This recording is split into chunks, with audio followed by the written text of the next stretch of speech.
Good afternoon, Louisiana, and welcome to Bayou Bets for Monday, October 24th.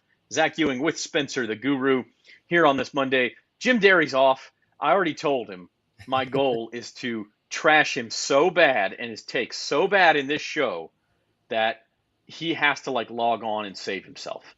Because I know he's been doing that to me, Spencer. I know he has when I'm not here. So Oh yeah, definitely. that's the goal. College picks, I'm here. Jim's picks all suck. Mine are all great. You're going to see it, okay? I'm beating him on best bets already, our big bucks. And had our bounce back in big bucks. That's right. We're going to talk about that. But more importantly for everyone else, it's like the LSU hype show, okay? LSU beat Ole Miss 45-20 on Saturday. Scott Rabalais, advocate LSU columnist, is going to be here to talk about it. We're also going to talk, of course, the upcoming Alabama game, which is now just 12 days away. We have a time, 6 p.m. Saturday, November 5th in Tiger Stadium. Saturday night in Death Valley. Should be a lot of fun. We'll talk about that. We'll talk about LSU's chances going forward, not just against Alabama, but where might they end up at the end of the season. The ceiling for this team all of a sudden is very exciting, Spencer. And so Rab is going to be on here in about 5 minutes. Then we'll talk some Saints. I know probably not as excited about that, but the good news is that the division is not so hot. And so if the Saints can find a way to rebound, nothing's lost yet. Yeah, it's very true. Only one game out of first in what's looking like the worst division in football. So while it's not really a reason to be super optimistic, I mean, a playoff spot is somehow still in the picture at 2-5. So it's not looking good, but you still can't give up. There's still a sliver of hope left, I'd say. Yeah, I mean, look, do they have to play better? Yes, they have to play better. But if they do, the opportunity is there. And so we'll talk about that as well. But first, I do want to focus on LSU. We'll have Rab in just a couple of minutes. Also want to let you know, if you're looking for tickets to Saturday night in Death Valley, LSU, Alabama, we may be able to hook you up with that. We're giving away 2 of them. Good seats, LSU, Alabama. Today is the last day to enter this. So here's what you got to do. You got to go to NOLA.com/LSU tickets and download and register for the Caesars Sportsbook app. Put some money in there and place a minimum of a $5 bet. Just $5. You could do it on Monday Night Football tonight. You could pick an NBA game out. You could even do it for a game later in the week, a football game next weekend, as long as you make the bet tonight. If you do all of that, you are automatically entered for the 2-ticket drawing, I think that we're doing tomorrow, for the LSU Alabama tickets. You have to be a new user. So if you already have the Caesars Sportsbook app, get a buddy, get a husband, get a wife, get a brother, get a sister, somebody who doesn't have it already, and say, hey, I told you about this. You got to take me if you win. So that's the way you do this. Also, like to remind you all, sign up for our newsletter, and you'll get wind of those opportunities before everybody else. NOLA.com/Bayou Bets for that. And so with that said, it's kind of time to talk LSU. Spencer, this game was 17-3 early in the second quarter, and then LSU just turned on the afterburners.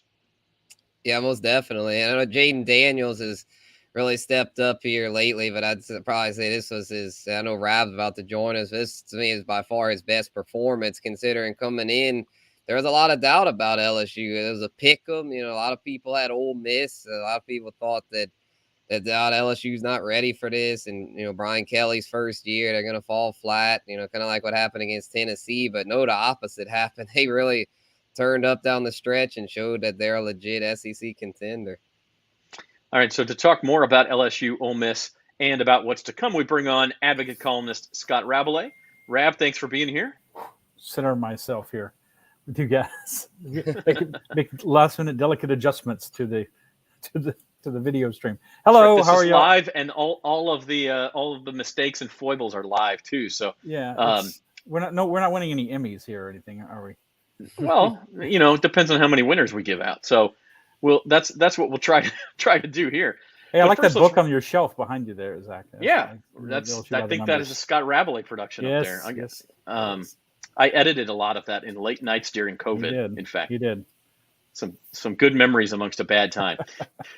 Well, look, Ole Miss LSU, Scott. I don't think it was a shock that LSU won this game.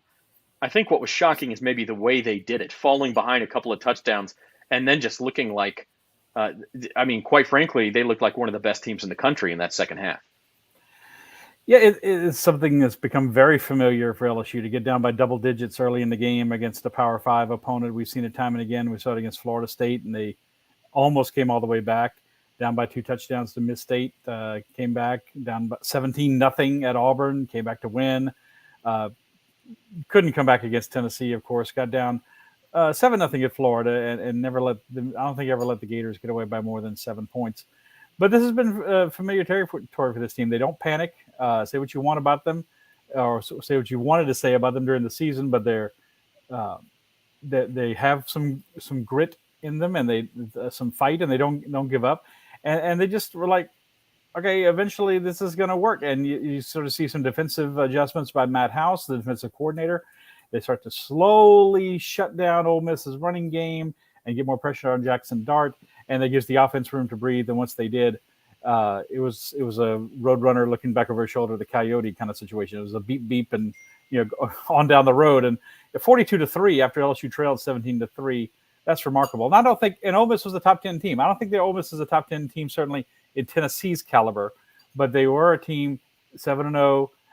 You had to respect the record. If not all the teams that they beat. But they had some talent. And of course, Lane Kiffin's an excellent offensive coordinator. And I made it my lead Saturday, just looking down in the second half, in the fourth quarter. He's just standing there with his hands on his hips, powerless. There's nothing he could do. And LSU totally took them out of the game. And it was remarkable to see. And now, of course, sets up an incredible, who could have expected scenario for the Alabama game for control of the SEC West next Saturday, Saturday the 5th. I mean, I think LSU fans in some ways feel like they've been out in the wilderness for a long time. It hasn't been that long. But it was pre-COVID, of course, that they beat Clemson for the national championship in the Superdome, January of 2020. This is the biggest game they've played since then, unquestionably. And the program has been through a lot since then. The COVID year, Ed Ogeron's demise, the coaching search, Brian Kelly starting out with that crazy game against Florida State. But now here we are, just a couple of years later, and it's like old times. Alabama LSU is this enormous game again. Yeah, it does seem very familiar. I mean, Alabama, as you're showing, is opening as a 2-touchdown plus favorite. Not surprising. I think probably my limited gambling knowledge. I think some of the money will move the line in LSU's favor, but they're going to stay an underdog, obviously, for the game. But this is. It seems like they've really accelerated the script. Going back to, you went back to the night of the Florida State game in New Orleans, that Sunday night after the game, and said they're going to be playing in November, going into November with a chance with their destiny in their hands to win the SEC West. And if they beat Alabama, they probably just have to win one of their last 2 conference games against Arkansas and A&M on the road to go to Atlanta. No one would have thought that. And just to have a chance is pretty remarkable. And now, of course, you have a chance. You want to win, right? It's like, hey, it's great to make the World Series, like the Phillies. No one expected them to get there as a third-place team in their division, but now you want to win it. And obviously, LSU is in that same boat, and they're playing with confidence. They're starting to get it. The offense has come around. The defense is gives them some plays and some yards. Still, they're not an ironclad defense, but pretty typical for a lot of modern college football defenses. And even special teams didn't implode Saturday, so it's a team that's definitely on the upward trend. Yeah, in fact, this line you could bet Alabama LSU almost all season because it's so popular. A lot of these sports books will post lines throughout the year, and Alabama LSU was a 17-point line just a couple of weeks ago. So as I had one of the traders at Caesars text me this morning, LSU has scared some people off of that number. And so that's why they opened it this week at 14.5. And of course, now it will remain open with both teams off next week. So it's a super fascinating situation from a gambling perspective, but also just from LSU's perspective, Rab. Obviously, the LSU team we saw in September probably can't win this game, but there is a chance now. I think this LSU team can compete at home. What do you see as the biggest challenge Alabama presents that LSU is going to need to deal with on the field? Yeah, let's first remember a lesser LSU team went to Tuscaloosa last year and was throwing the ball in the end zone with a chance to win the game. a team that went to the national championship game in Alabama, and then lost to Georgia. So I think LSU is a little better, and I think Alabama is not quite that good, but they still have a guy named Bryce Young playing quarterback, and that's the biggest challenge. I mean, he's Hendon Hooker. It's hard to imagine anyone playing better than him right now in the SEC. And actually, Will Rogers I was just looking at it, has the best quarterback passer rating among SEC quarterbacks. Hendon Hooker second. And Bryce Young's been very good, but they're not quite as dynamic as they have been in the passing game. I think LSU has a better receiver room than Alabama does this year. I was looking at the stats. Jaden Daniels is fifth in the conference in passing yards. He's only like 86, 88 yards total for the season behind Bryce Young, and that's a little remarkable. Bryce has thrown 18 touchdowns. Jaden's thrown 12. But still, he's savvy, he's experienced, he's been through as many tough games as anybody you want. He keeps plays alive. We saw that at Texas when it looked like they're really on the ropes. We saw that against Tennessee when he brought them back and they eventually lost. But he can make things happen. And without him, I think this Alabama team is 9-3 at best. With him, he is the straw that stirs the drink, and he is the player LSU has to try to impact. And it will be interesting, won't it? There's been so much talk about Harold Perkins, the freshman linebacker, the freshman phenom, who once he got involved in the game is when they started to shut Ole Miss down Saturday. Do you trust him to be a spy or something to that effect on Bryce Young? Because you got to do something kind of special to stop this guy. Because if you can, then you really have a chance. For sure, Scott. And speaking of Jaden, I noticed he's been spreading the ball out pretty well, it seems, where last year it seemed like when Kayshawn was healthy, it was like just all Kayshawn. So do you feel that getting a lot of receivers involved has been a big key to Jaden's success? No doubt. They threw the ball to 8 different players Saturday, including the running backs, Goodwin and Josh Williams caught passes. Of course, Mason Taylor had that really nice 38-yard grab when he went up the sideline in the second half. The first half kind of got LSU's comeback started. But he and Butte are finding a little more chemistry, and then it's a very nice room. Brian Thomas, excellent. He just looks the part of a big time receiver with some NFL potential. Malik Neighbors had the struggles fielding punts, of course, but he has been very good catching the ball. Jeray Jenkins. And Butte is finally coming around. And look, we have to remember this takes some time. They were together. Jaden arrived in the spring. They had the spring and the summer 7-on-7 workouts that they voluntary. Let me get my fingers in here. Voluntary workouts that people do in the summertime. The skill players, and it takes some time. I mean, I think if LSU, they're not a team. Teams don't exist in a vacuum, and this is not the team they were back in September. There's much more fluidity and trust and comfort with this offense with the players in it. I think if they went back and played Florida State, I'd be curious to see what kind of favorite they would be, because I think LSU would easily win that game. But they've come a long way from then. And Jaden Daniels, he's not looking to run first off. He's kind of going through his progressions. It seems like when he runs, it's more designed runs than scrambles. Still a few scrambles in there. And 11 touchdowns he's been part of, throwing and running the past 2 weeks of mine. That's, as I wrote in my column Saturday, that's Joe Burrow-esque kind of production, guys. And it's kind of remarkable to say that, but it's true. If he does that on November the 5th, they will have a chance in that game. I think, Rab, kind of what you're getting at and what a lot of people feel is that is LSU likely to beat Alabama? No, they're going to be underdogs. The money line's not out yet, but they'll be plus 500, 600 on the money line. I mean, that by definition, that's not a good chance. But you're in a spot where you can dare to dream now, because they have done enough. They're 4-1 in the SEC. If you beat Alabama, Arkansas and A&M are both road games, but neither has been a world beater. Like there's a lot to go for here. I mean, like if you can beat Alabama, you can start to think about Atlanta. Obviously, with 2 losses, the national championship is kind of a different story. But these are things that LSU fans did not think they'd be able to think about. Certainly not this year. No, not at all. I mean, this year, okay, you want to see some. If you're an LSU fan, if you're Brian Kelly, you want to see some improvement over last year, and 6-7 season, and 5-5 the year before. You're just trying to show some progress, and it didn't look like much progress in the first game, and and then you get to Tennessee, and you have a win streak, and then you get to Tennessee, and you really get beat down, and that was really even Kelly said it, a poor performance, a poor coaching performance, all that around. But the last 2 weeks have really given you hope if you're LSU. I'm reminded, guys, and I'm a lot older than you guys, so bear with me.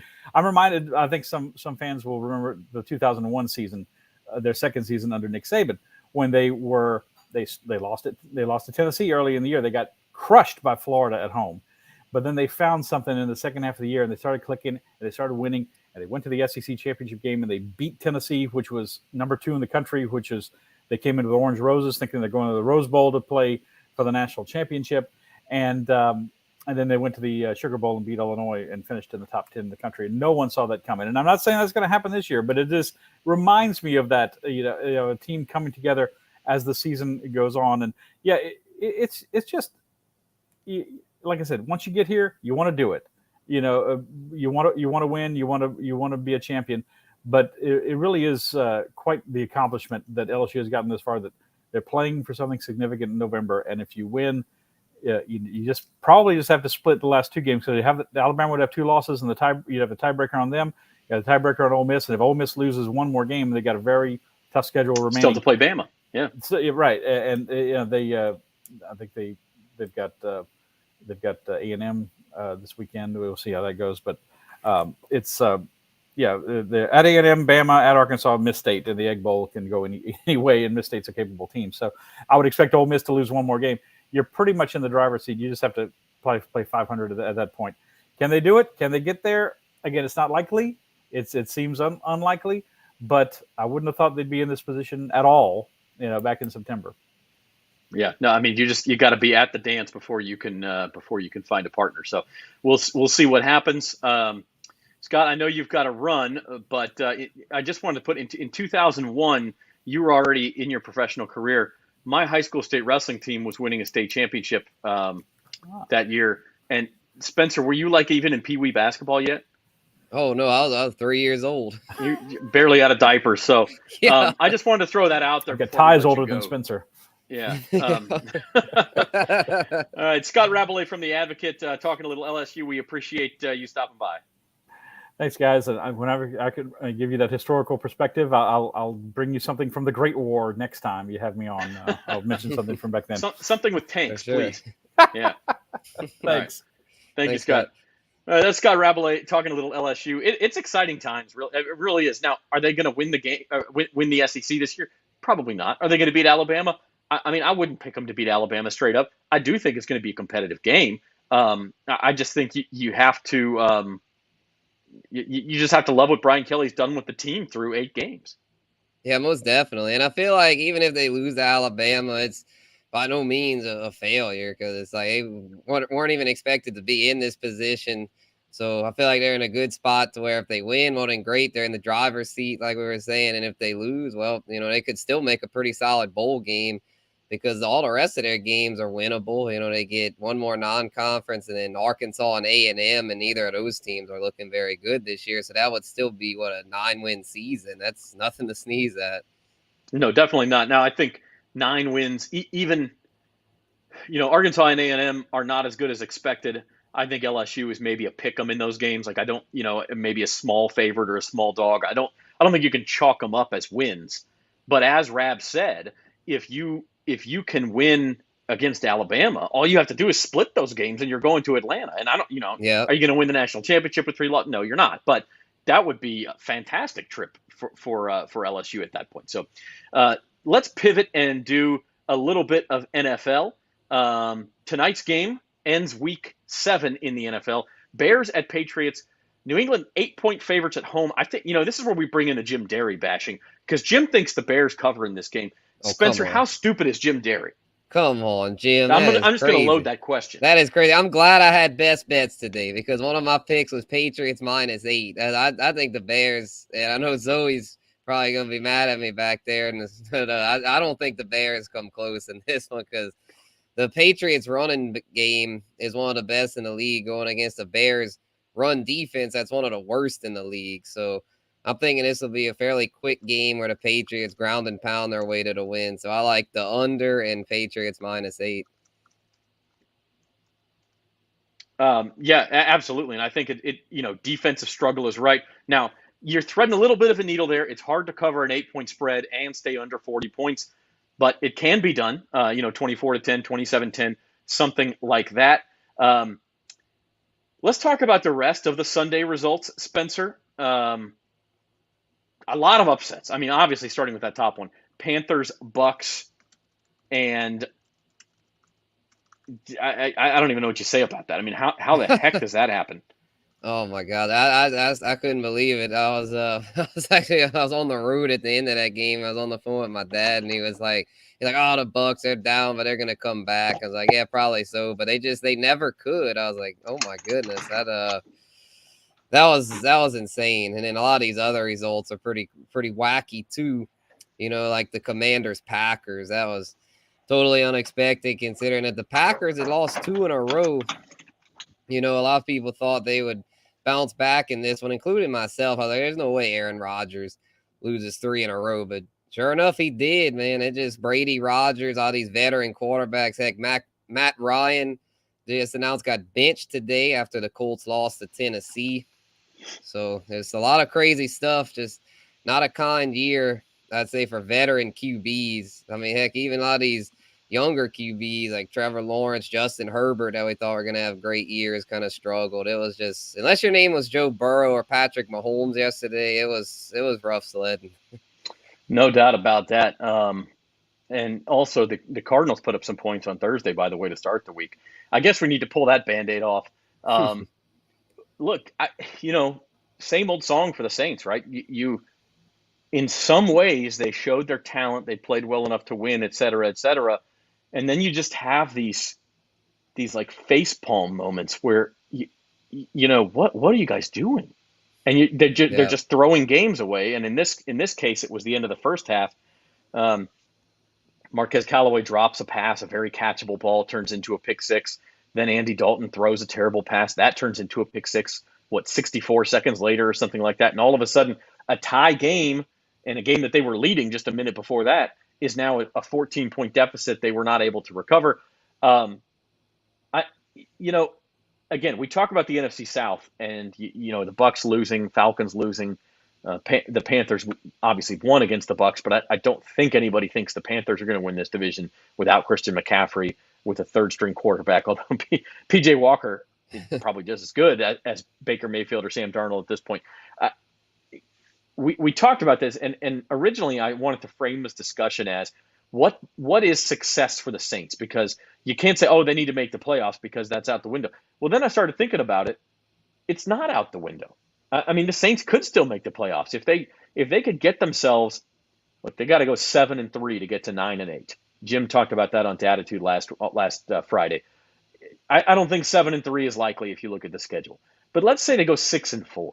I think that's at least possible. You go 6-4, you finish at 8-9. I mean, at this point, I don't think Tampa Bay will finish 8-9, but you can't rule it out. Yeah, exactly. Because it's now 3 in a row they've lost now, so it's to the point to where you've got to wonder if Tom Brady can really rally that team, because it seems like there's kind of a divide there. I think it's probably one of those deals where, Brady missed time early. He was kind of on the fence about coming back to begin with, and he misses time in training camp, and now he's cursing out his offensive lineman on national TV. So it's just like, I don't know. There's definitely questions surrounding him. I would think they'll shake back because I think their defense is still pretty legit, and they've got enough weapons with Evans and Godwin and Fournette to where their offense should be able to tread enough water to eke out the division. But yeah, the Saints, I mean, it's like you can't give up, and there's no reason to tank for draft pick because, for a higher draft pick, because you don't have a draft pick for next draft as you gave it away to the Eagles. So there's no incentive to tank. So we might as well try to win and hopefully sneak a playoff spot. I think that last point about the draft pick is exactly what has Saints fans so frustrated.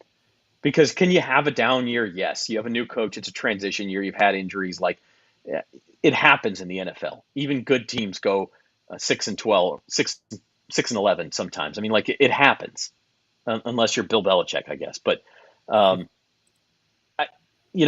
the fact that it's going to happen in a year in which the Saints traded away their first round pick, I think, is the thing that has Saints fans just it's just maddening to know that. It's kind of the opposite. We'll talk about the Pelicans in a minute. It's kind of the opposite situation of the Pelicans, where here you have this exciting young team and they're winning more than anybody thought possible. And by the way, they get the Lakers draft pick next year, and the Lakers are terrible. And so you get this added bonus that the future is just as bright as the present. Where the Saints, you get like, oh man, the present sucks. Well, at least we have that draft. Oh no, we don't have the draft pick. And I mean, I get that frustration. So the turnaround has to come soon if it's going to come at all. The Raiders are 2-point favorites coming into New Orleans on Sunday. Raiders, look, they've got impressive pieces. Derek Carr looked very good yesterday against Houston. Devontae Adams obviously is tremendous. Josh Jacobs looked tremendous yesterday. Offensively, the pieces are there, but they're not unbeatable. Certainly, they're 2-4 also. Like, you can score on this defense. You can bait Carr into some mistakes sometimes. Where do you handicap the Saints' chances in this one?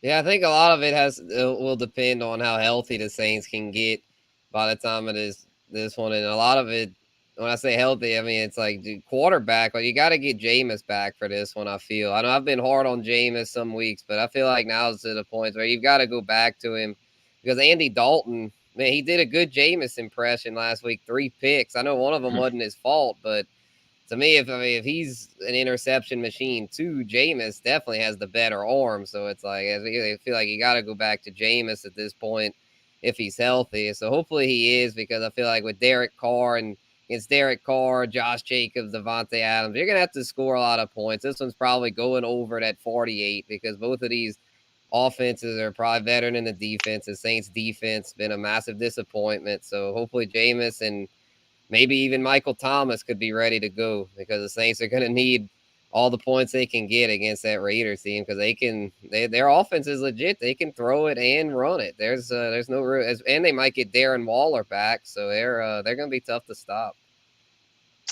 Kyle says, "What's up, football?" I just sense a little bit of sarcasm in that comment. Oh no, Kyle just loves a little us. bit. Come on, we love Kyle too. Thursday was a must-win, and this is due. I mean, look, at some point nothing. This is why we say nothing is a must-win in the first half of the season, because there's just always more chances, and other teams are going to lose games, et cetera, et cetera. But at some point, like I said, if the turnaround is going to come, it's going to come. They have 2 home games in a row: Raiders, then the Ravens on Monday night, followed by a road trip to Pittsburgh, which is obviously a tough place to play. But the Steelers are not scaring anyone at this point. You have to play well to win that game, but you certainly can. If the Saints won 3 in a row and got to 5-5, we're having a much different discussion 21 days from now, I think. Jim Derry taking a little time off today with the Thursday game. He didn't have to do Datitude this morning, so give Jim a break. No, I'm just kidding. Give him hell. Make him show up on the show. Jerry, what's up, buddy? Jerry. We're talking a little Saints. I do want to introduce a new member of our team here in just a second.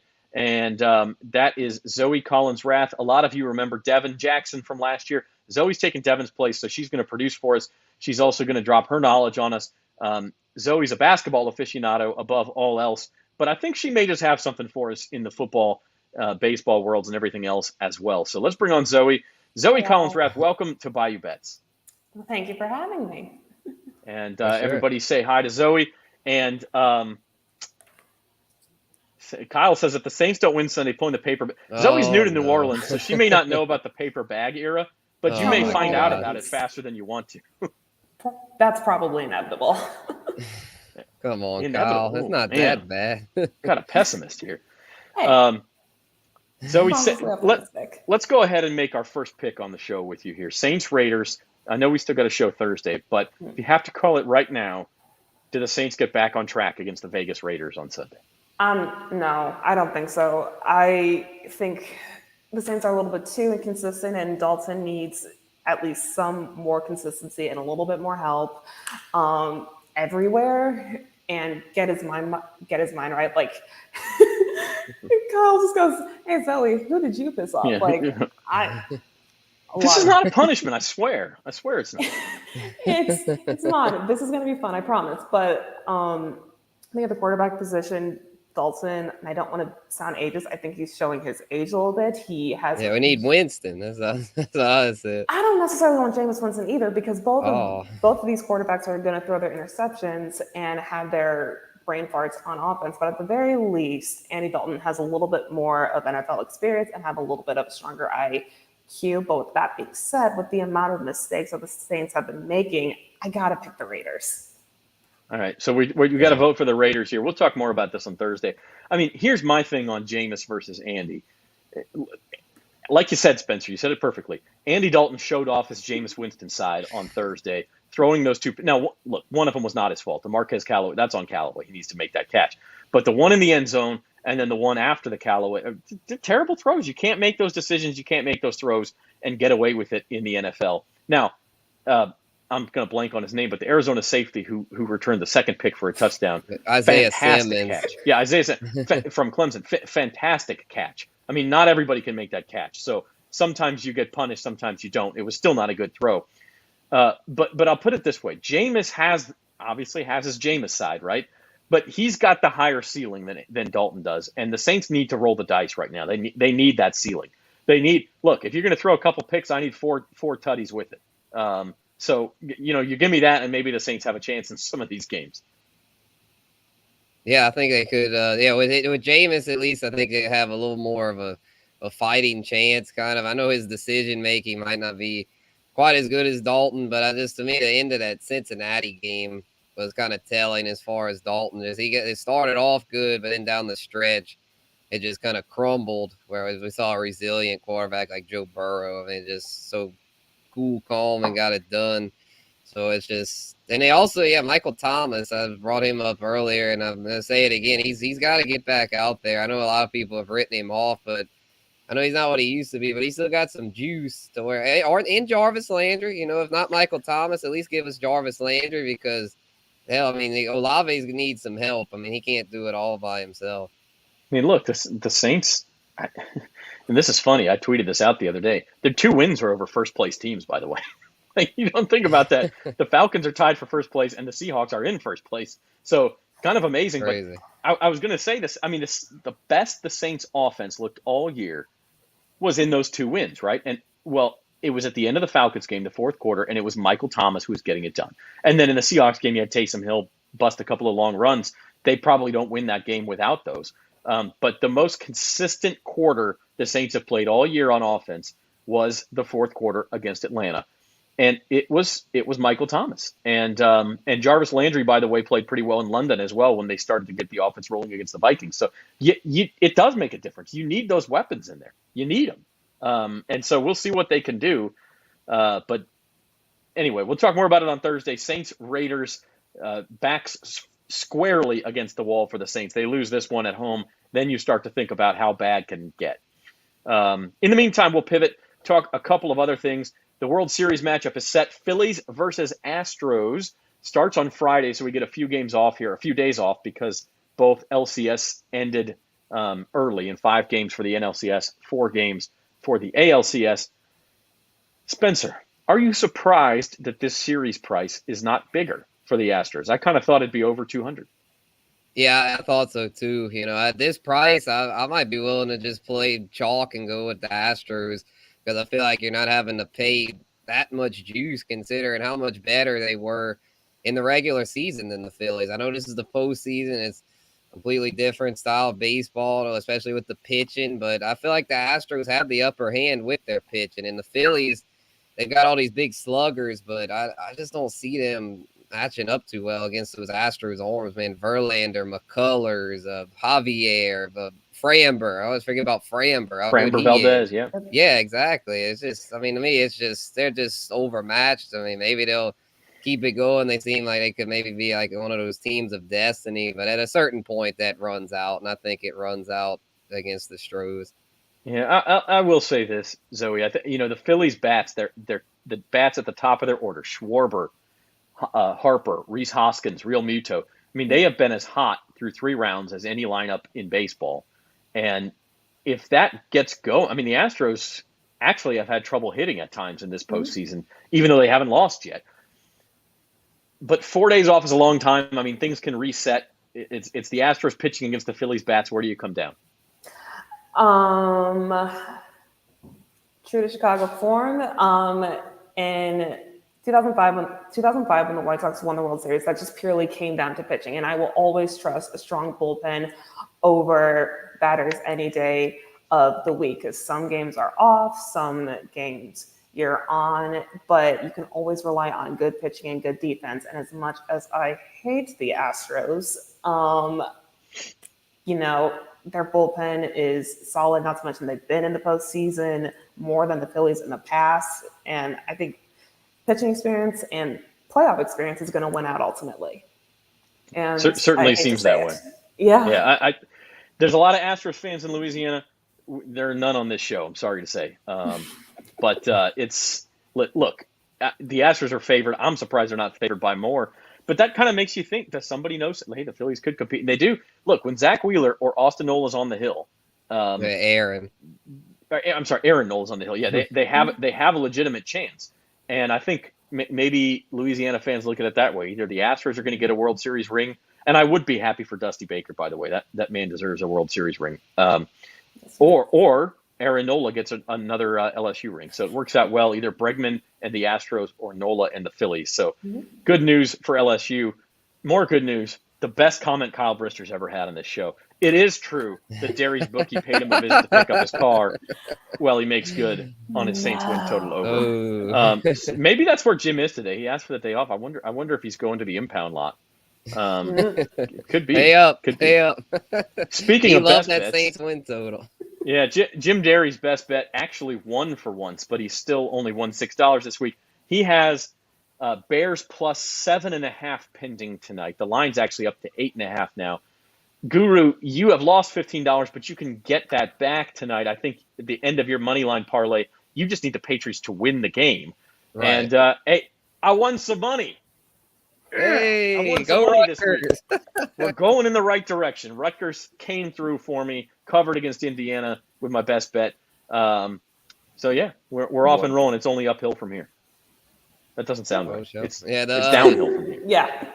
The balance is going up. I'm running downhill. Yeah, mine. The Chargers freaking let me down. I thought they would do well, but I don't know, that team. That's Staley. That's a mess. That's a mess. You want to talk about a 4-3 team that has, or I guess they're 5-3 actually. That has their fans must have no faith in them at all. Yeah, I guess it's got to be 4-3. 7. Yeah. I can do math. I can. I promise. Sure. I'm getting my Lamborghini prepped with all the best bets I'm winning. Ooh. I don't know if he's going to win any money tonight with the Bears. If only we had the cojones to bet that much for our best. Yeah, don't lie. He's betting on the Titans, and they keep the magic pixie dust for the Tennessee Titans keeps working. Outgained 7 times this year, and somehow they're 4-3. All right, shifting to basketball real quick. This is Zoe's fast lane here. She can tell us about the Pelicans. Look, they were down by 17 points in this game. I don't think they came out with the right kind of energy after winning 2 in a row on the road to open the season, Zoe. Probably more important than the fact that they came back and made this a game, a loss in overtime, is the fact that Zion and Brandon Ingram do not appear to be seriously hurt. Ingram is not going to play tomorrow against Dallas. He's in concussion protocol, but hopefully won't be a long-term issue. Zion has let me get the exact term here, a hip contusion. Posterior hip contusion, which I believe is the scientific term for badly bruised booty. So it looks like he's questionable tomorrow, maybe back. Herb Jones also questionable for tomorrow. So I don't know if I bet on the Pels tomorrow, but long-term, this team looks like it has something. So, yeah, 100%. I mean, tomorrow they're playing the Mavs, who are currently 1-1. So I take that bet for the Pels. I think with them having their first loss last night, coming off a lot of those wins, your energy is up here and you don't think you need to be up here, but then you get caught and it's a close game, and then you're 17 points in a hole and you force an overtime. The energy that they had going into overtime was great, and it showed a lot of their depth, a lot of things of what they can do, especially in the future. It just has to come down to how they play defense and sustaining that defense and that energy over the course of 4 quarters of basketball. It is hard to do, but they can get it done. It's an 82-game season, and they still have a lot of kinks to work out. But I think we should all be happy and optimistic that the Pelicans are here in the position that they're in, because they have a lot of room to grow and stay healthy. Fingers crossed. Because worst case scenario, if the injuries start piling up, then I don't think the playoff chances for the Pelicans are going to be there. Yeah, I mean, I just want to see him stay healthy to see what happens, because you can, Spencer, like against the Nets on opening night, you could see the potential this roster has. But it also is kind of fraught with peril, as Zoe mentioned. Like Zion goes down, one other guy goes down, all of a sudden the team's not very deep either. I feel like their depth's pretty solid, though. I mean, they've got some I'm saying pieces. if you take away some guys, all of a sudden you get into the depth. And yeah, I mean, it's one of those. Obviously, you're not going to make a super deep run if you lose Zion and Ingram, but I feel like the depth's good enough to where, like, even if they have an injury or two, they should still make the play in and maybe get out of there and cause some trouble like last year. But let's hope it is better than that. The whole point of this season is you've got everybody ready. You know, you got CJ, BI, and Zion all, at their, peak levels, playing at all-star caliber levels, where you want to try to not only like make the playoffs, but you want to try to get a home playoff game, like a top 4 seed. I feel like that's this team's ceiling. And so they've just, obviously got to stay on the floor. Zion might have to dial it back a little bit. He could have, luckily it was just a bruised booty. It could have been worse. So, I mean, he slammed that floor. That was like, man, that was scary. But he can stay out there. And BI, concussion last night. Hope he'll only miss a game or two. So where those guys, though, they just, I love the ceiling where I know they're kind of risky, but if they hit it, they're going to have a special year. Yeah, I mean, but that's the risk you run with such a young team that's still trying to find their groove and build something. And if the ceiling is high, who knows what's going to happen, especially with the experience and just them trying to find themselves and prove to other teams in the NBA that this is a team that should be respected. Yeah, look, I hope the Pels do well. I mean, I'm repping my NBA Jam shirt. There's the 2 guys who are hurt right here. But, I'm going to be the pessimist of the group. Is the ceiling a top 4 seed? Sure. If everything goes right and they hit their ceiling, I don't think they're good enough. I think if you look in the West between Golden State, Phoenix, Clippers, Dallas, Denver, Memphis, I don't see this as a top 4 team in the West. I think maybe 6, maybe you avoid that play in. Raining on the Pels per read. I'm just trying to be realistic. I wouldn't go out and bet a whole bunch of championship futures or anything like that just yet. Obviously, you're going to get a better price now, but I'm going to be the pessimist of the group. It's only October. It's the best time to make predictions. It's the best time. Look, it is, but it's, top 4 team, let's go for it. I am noting this right now.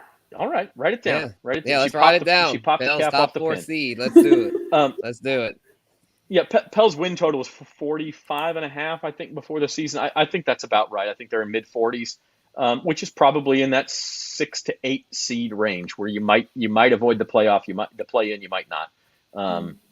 So we'll see what happens, but I do think they're a better team than last year when they had to. I mean, look, they were the 9 seed last year. They had to spring an upset just to get into the main bracket as the 8 seed. I think they're better than that. I just don't think. I think it's too early to talk top 4. I do. But we shall see. I'll just say, the ceiling. That's the main point I was saying. And I'll just go all out on a limb and say they'll do it. But it's obviously it's not something I'd put a bunch of money on, because it's just so it's Zion's injury history. It's just. I'm surprised the floor was okay. By the way, I'm surprised the floor. I mean, he hit that floor. You talked about that. Like, that's a big dude. Yeah. That is a big dude coming from a long throughout the city. Yeah, no doubt. Man, you talk about LSU Ole Miss earthquake game. That was the Zion earthquake game. Hopefully he's okay, and it's okay to joke about this. But I do. It looks like maybe he plays tomorrow, maybe he doesn't. But they go to the West Coast starting Friday. And I think he'll be fine for that. So Yeah, some stretches, some ice, his butt will be good. line of the day right there. Yeah. God dang it. Let's look at the final. You know, Thank you, Jim. yeah, I happen to agree with that. So I'm not. Let's look ahead to the weekend. I'm not gonna argue with Jim for once. NCAA Week 9 coming up. Ohio State, a road challenge at Penn State. Kind of think the Buckeyes caught a break because this is a day game. Penn State at night with that whiteout crowd is like one of the famous. I don't know. I would put them on upset alert maybe if it was that, but they're just too good, Spencer. Yeah, definitely. Yeah, I mean, Penn State, they killed Minnesota, but I just feel like Ohio State's on a whole nother level. So, yeah, I wouldn't. And that's a lot of points, though, for them to cover that. That's one, as Jim would say, I wouldn't touch it with a stick. Yeah. Elsewhere, Florida, Georgia, world's largest outdoor cocktail party in Jacksonville with the Dogs, big favorites. Cincinnati, UCF. I put this on here because if UCF should win this game, and they're only 1-point dogs, that would leave the Greenies all alone in first place in the American. Still some tough games to go. Still got to play SMU and UCF and Cincinnati, but they would be in first place going into November. Tulane's off this week like LSU. Zoe, what do you make of this one? Ole Miss favored by only 2.5, and A&M's they're reeling, but only a 2.5-point dog at home. I feel like Texas A&M is that one zit on your face that just like that you pop and you try and get rid of, and it just keeps coming back. It just does. There's something about them that like always gives teams trouble, and I think when Rabalais, he was noting that Ole Miss wasn't the team people think they were, and I'm thinking A&M could pull an upset over the Rebels because it looked like they had no fight in them against LSU this past weekend. Texas A&M is a zit. Like, you are going to fit it in Louisiana. This is I like that line. Yeah. And if Ole Miss does win and cover, then maybe Lane Kiffin can get a Clearasil sponsorship or something. Just fantastic. All right, let's look ahead to the NFL before we go. Thursday night football. Bucks are dogs at home. So it may not get 4 of their next 5 games are at home, but they're not easy games. I think they got the Ravens, they got the Rams in there. I think the Saints are one of those who the Bucks typically struggle with. We talked about this, Spence, but I don't know that it's an easy path out for Tampa Bay. I do think eventually they'll get out of it and start stringing together enough wins to get to 9 or 10 wins. But it's not going to be easy. No, not at all. And this is almost like probably not a must win for them considering how bad the NFC South is, but it's pretty huge. It's in prime time, short week to where like if they get embarrassed on Thursday night football, then that's when I think it's time to panic. If I'm a Bucs fan, I'm not panicking yet. But if you get trounced by Baltimore, I know Baltimore's a good team, but that doesn't matter. You have Tom Brady and the defense. Like, you're supposedly a contender. So if you get embarrassed in prime time, then I don't know. Atlanta might end up stealing the division. As awful as that sounds, because nobody looks like they want it. Or at least Atlanta, yeah, they stink as far as their personnel, but they do have heart, as Jim says a lot of times. So, I don't know. Pretty shocking line there. Actually, speaking of Atlanta, so the Falcons have not been favored all season. And this past Sunday against the Bengals, yesterday was the first time they didn't cover. But now, not only are they favored, they're favored by 6 points. I don't know that I have that much faith in the Falcons yet. How is that even possible? I don't even know. I mean, my mind's just going blank because I have no words. That's what the NFC South will do to you, trying to handicap the NFC South. It's such a mess. Just makes your mind glaze over. Yeah. Niners 2-point chalk against the Rams. That's the series where the 49ers just seem to win all the time, except for last year's NFC Championship. Giants Seahawks, the only game this week between two teams with a winning record, which is stunning. Although if the Patriots win tonight, actually Patriots Jets also, the Patriots would then be 4-3, and you'd have 2. But Giants Seahawks as one of the games of the week, like this season just gets stranger and stranger. That is it. I mean, I picked against the Giants last week. regretted it. I'm done with the Jags, by the way. Y'all won't hear me defend the Jags anymore. But as far as that one, I don't I don't know what to think. I mean, I want to pick the Seahawks, but it's like the Giants they've just seem to they get it done. I mean, Brian Dable, I think I'd have to give me the points with the Giants. I mean, I guess I've just gotta admit when I'm wrong, and that's one where I've just gotta say they're a contender, and I think they'll, even if they don't win, it'll be really close. Like, I think they'll cover that. I feel like that's one of the sharps. Like, they don't believe in them, but it's kind of like the Titans. At a certain point, you just gotta admit when a team's pretty solid. Yeah, or when they have magic pixie dust like the Titans do. Bills are 10.5-point favorites at home against the Packers. But Aaron Rodgers hasn't been a double-digit dog maybe in his whole career. We'll have to look that up for Thursday. But we'll be back on Thursday, another edition of Bayou Bets at 4 p.m. Central Time. I want to remind you all to go to our YouTube channel, Bayou Bets YouTube channel. Give us a subscribe, give us a thumbs up, and follow us for all your sports betting action. Also remind you, today's the last day for this giveaway. Get yourself entered into a drawing for 2 tickets to LSU, Alabama. Download the Caesar Sportsbook app, register for an account, place a minimum of a $5 bet.